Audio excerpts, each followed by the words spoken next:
Hello दोस्तों, आप आप देख रहे हैं आपका YouTube channel study with Gayatri. आज हम पढ़ेंगे जीव विज्ञान का 11th क्लास का सजीव जगत चैप्टर फर्स्ट में हम पढ़ेंगे जीव जगत में विविधता, सजीव क्या हैं, जीव जगत का वर्गीकरण, जीवों के नामकरण की पद्धतियाँ, वर्गीकी पदानुक्रम, हर्बेरियम, वानस्पतिक उद्यान एवं संग्रहालय। ओके दोस्तों, तो दोस्तों जीव जगत में विविधता के अंतर्गत हम पढ़ेंगे जीव जगत में विविधता। पृथ्वी पर असंख्य प्रकार के जीव जंतु इसके जल, स्थल एवं वायु में उपस्थित हैं। सभी अलग अलग जीव अपने स्वभाव, स्वरूप, गुणों तथा आमाप आदि में भिन्नता प्रदर्शित करते हैं। प्राणियों और पौधों में पाई जाने वाली विविधता ही पृथ्वी पर जीवन के स्थायित्व का कारण है। दोस्तों, पृथ्वी पर बहुत सारे जीव पाए जाते हैं और सभी जीव एक जैसे तो होते नहीं हैं, सभी में कुछ न कुछ विभिन्नता तो पाई जाती है। ये सभी जीव एक दूसरे से रचना, स्वभाव, आकार, गुणों में भिन्नता का प्रदर्शन करते हैं। जीवों में पाई जाने वाली ऐसी विभिन्नता को जैव विविधता भी कहते हैं, अर्थात सभी जंतु एवं पौधे जीव जगत के हिस्से हैं। उदाहरण के लिए अमीबा एक सूक्ष्म जीव है, तो दूसरी तरफ विशालकाय यूकेलिप्टस जंतुओं में नीली वेल जो लंबाई में 35 मीटर तथा भार में 199 टन होती है। तो दोस्तों, अब हम पढ़ेंगे सजीव क्या होते हैं। आखिर सजीव होते क्या हैं, किसे बोलते हैं हम सजीव।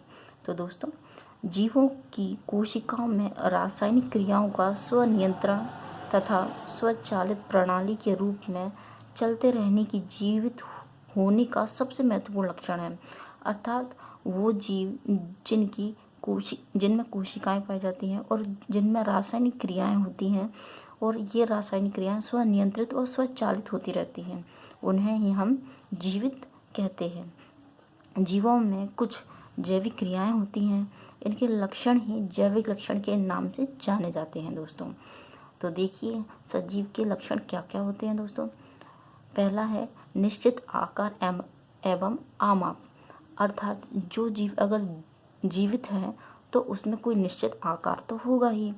देखिए दोस्तों, प्रत्येक सजीव अपने विशिष्ट आकार एवं आमाप के द्वारा जाना जाता है, यानी कि हर जीव का एक निश्चित आकार होता है। जैसे कि आम के पेड़ को बरगद के पेड़ से और गाय को भैंस से भिन्न कर पहचाना जाता है।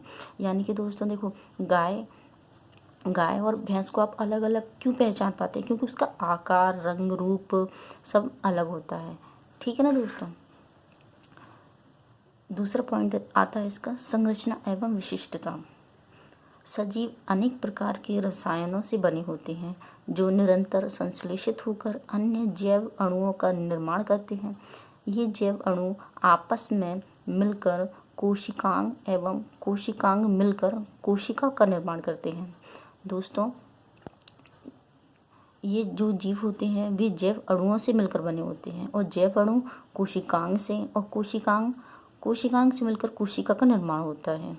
कोशिका से ऊतक और ऊतक से अंग और अंग से अंग तंत्र का निर्माण होता है, जिससे विशिष्ट जीव का निर्माण होता है। आगे है जैसे कि ये देखिए दोस्तों, ये मैंने एक सीधा आपको सूत्र बनाकर लिखा हुआ है। कोशिकांग से कोशिका का निर्माण होता है, कोशिका से ऊतक और ऊतकों के मिलने से अंग का निर्माण होता है और अंग के मिलने से अंग तंत्र का और अंग तंत्र के मिलने से पूरे शरीर का निर्माण होता है। दोस्तों, जैसे कि हमारे जो शरीर है उसमें बहुत सारी कोशिकाएं हैं दोस्तों, और कोशिकाओं से ही ऊतक का निर्माण हुआ है और बहुत सारे ऊतक मिलकर एक अंग का निर्माण करते हैं। और बहुत सारे अंग जैसे कि हमारा आँख है, मुंह है, कान है, हाथ, पैर, ये सभी अंग मिलकर हमारा पूरा अंग तंत्र बनाते हैं और इसी अंग तंत्र से पूरा शरीर का निर्माण होता है। ठीक है ना दोस्तों। देखिए आगे, कोशिकीय संरचना। सजीव किसी भी श्रेणी के क्यों ना हो, एक या एक से अधिक कोशिकाओं के बने होते हैं।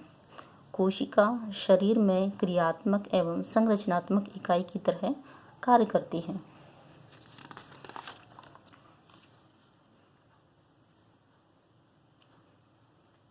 उपापचय सजीवों का चौथा सबसे इम्पोर्टेंट लक्षण होता है उपापचय।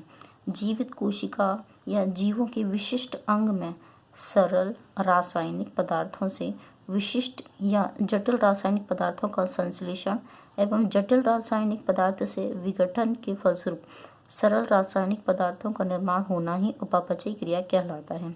अर्थात दोस्तों, जब हम भोजन करते हैं तो उससे क्या होता है, जीवों में विशिष्ट अंग में सरल रासायनिक पदार्थों से विशिष्ट या जटिल रासायनिक पदार्थ का संश्लेषण होता है और फिर जटिल रासायनिक पदार्थ के विघटन से सरल रासायनिक पदार्थों का निर्माण हो जाता है। तो इसे ही बोलते हैं उपापचयी क्रियाएं। ओके दोस्तों, और पांचवा पॉइंट है इसका ये सबसे इम्पोर्टेंट और विशेष लक्षण है सजीव का श्वसन।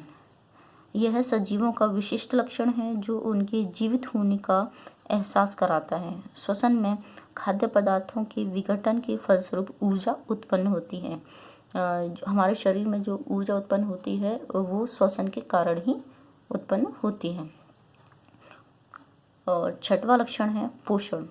सजीवों को अपनी जैविक क्रियाओं के संपादन के लिए ऊर्जा उसके द्वारा अंतर्निहित पोषण पदार्थों के कारण एवं भोजन से मिलती है।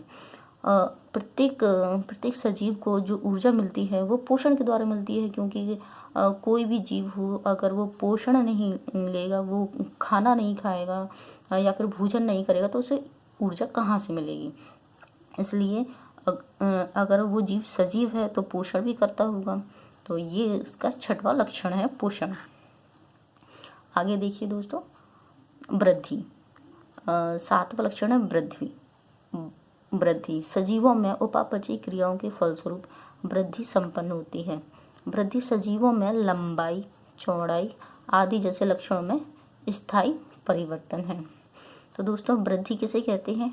वृद्धि सजीवों में लंबाई और चौड़ाई जैसे लक्षणों में स्थायी परिवर्तन है। इसके बाद है प्रजनन। पुरानी पीढ़ी से नई पीढ़ी की उत्पत्ति प्रजनन कहलाती है। प्रजनन पुरानी पीढ़ी से नई पीढ़ी की उत्पत्ति को प्रजनन कहते हैं। जैसे एक जीव से दूसरे जीव का जब निर्माण होता है तो ऐसे ही पीढ़ी दर पीढ़ी जीवों का निर्माण होता चला जाता है और इसे ही हम प्रजनन कहते हैं। उसके बाद आता है आनुवंशिक पदार्थ। सजीवों का सबसे इम्पोर्टेंट एक ये भी लक्षण है आनुवंशिक पदार्थ। देखिए, सभी जीवों में आनुवंशिक पदार्थ पाया जाता है। ये जीवों में लक्षणों के एक पीढ़ी से दूसरी पीढ़ी में स्थानांतरण के लिए जिम्मेदार है। जैसे कि दोस्तों, सभी सजीव जो पदार्थ होते हैं, जीव होते हैं, सभी सजीवों में आनुवंशिक पदार्थ पाया जाता है, जैसे कि डीएनए या आरएनए, जिसके द्वारा ये डीएनए या आरएनए के द्वारा ही लक्षणों का एक पीढ़ी से दूसरी पीढ़ी में स्थानांतरण होता है। आगे है गति एवं प्रचलन। गति एवं प्रचलन दिशा में होने वाला परिवर्तन गति कहलाता है। देखिए दोस्तों, जो दिशा में जो परिवर्तन होता है उसे हम गति कहते हैं, जबकि स्थान परिवर्तन होने की स्थिति को हम प्रचलन कहते हैं। इसके बाद आता है 11वां है इसमें उत्सर्जन, और 12वां पॉइंट आता है मृत्यु। जब अगर कोई जीव सजीव है और वो सजीव का एक इम्पोर्टेंट लक्षण ये भी है कि अगर किसी जीव ने जन्म लिया है तो उसकी मृत्यु भी निश्चित है दोस्तों। तो ये इसका 12वां पॉइंट है मृत्यु। ओके दोस्तों, अगर आपको ये वीडियो पसंद आई हो तो प्लीज़ लाइक करें, शेयर करें और सब्सक्राइब करें। धन्यवाद।